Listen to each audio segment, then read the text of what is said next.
Hello guys, welcome to my YouTube channel. હું છું કૃણાલ સોલંકી અને મારી યુટ્યુબ ચેનલમાં તમારા બધાનું સ્વાગત છે. આજે હું જે વિડીયો બનાવી રહ્યો છું એ વિડીયોને તમે એન્ડ સુધી જોજો. જો તમને વિડીયો સારો લાગે તો વિડીયોને લાઈક કરજો, શેર કરજો અને મારી ચેનલ સબસ્ક્રાઈબ કરવાનું ભૂલતા નહીં. નમસ્તે દોસ્તો, આજે હું તમને એક ખૂબસૂરત અને શાંત જગ્યાએ લઈને જઈ રહ્યો છું જેનું નામ છે શ્રી કૃષ્ણ આશ્રમ, જે મોડાસાના બુલુંદ્રા ગામે આવેલું છે. જો તમે જિંદગીની ભાગદોડથી કંટાળી ગયા હોય અને અંદરથી સુકૂન મેળવવા માંગતા હોય તો આ જગ્યાએ જરૂરથી મુલાકાત લેજો. જેવા તમે આશ્રમના ગેટના અંદર આવ્યા છો, તમને એક અલગ જ પ્રકારની શાંતિ મહેસૂસ થાય છે. આજુબાજુની હરિયાળી, પક્ષીઓનો કલરવ અને ગહેરો સુકૂન અનુભવાય છે.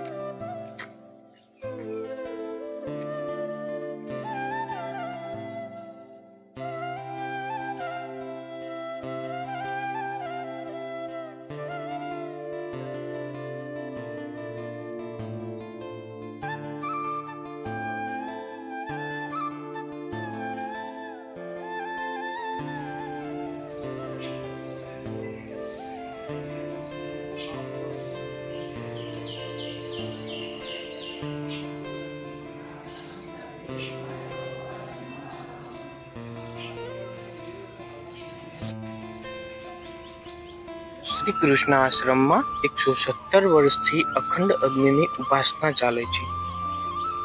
આની શરૂઆત શ્રી અગ્નિહોત્રી કૃષ્ણારામ ગુલામરામ વ્યાસે એમના ગુરુજીના આદેશથી અગ્નિહોત્રીનું વ્રત ધારણ કરેલું અને અરણી મંથન દ્વારા અગ્નિનું પ્રાગટ્ય કરીને તારીખ 17 ફેબ્રુઆરી 1908 ના રોજ શરૂઆત કરેલી. એ અત્યારે પણ આ અખંડ અગ્નિ ચાલે છે.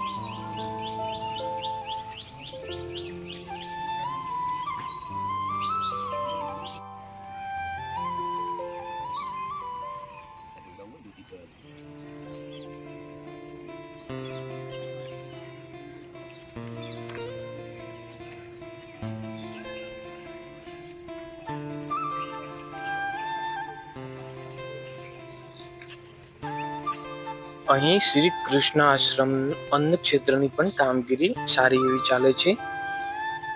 બુલુંદ્રા ગામની આજુબાજુના ગામના તમામ જરૂરિયાતમંદ માણસોને ઘરે બેસ્યા આ આશ્રમ દ્વારા ભોજન પહોંચાડવામાં આવે છે.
જો તમે આશ્રમની મુલાકાત લેવા માટે ફેમિલી સાથે અથવા મિત્રો સાથે આવ્યા હોય તો મંદિરના પાછળ બેસવા માટેની સારી એવી જગ્યા છે. ત્યાં તમે ફેમિલી સાથે અથવા મિત્રો સાથે સારો એવો તમે ટાઈમ સ્પેન્ડ કરી શકો છો.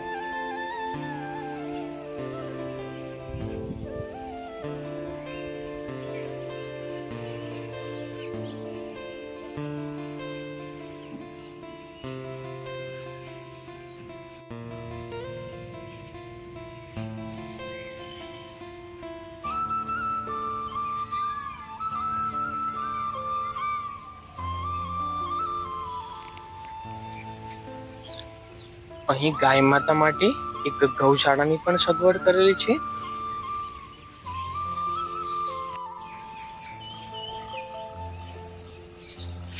અને બાળકો માટે પણ એક વૈદિક શાળાની પણ સગવડ કરેલી છે, જ્યાં દૂર દૂરથી બાળકો અભ્યાસ કરવા માટે આવે છે.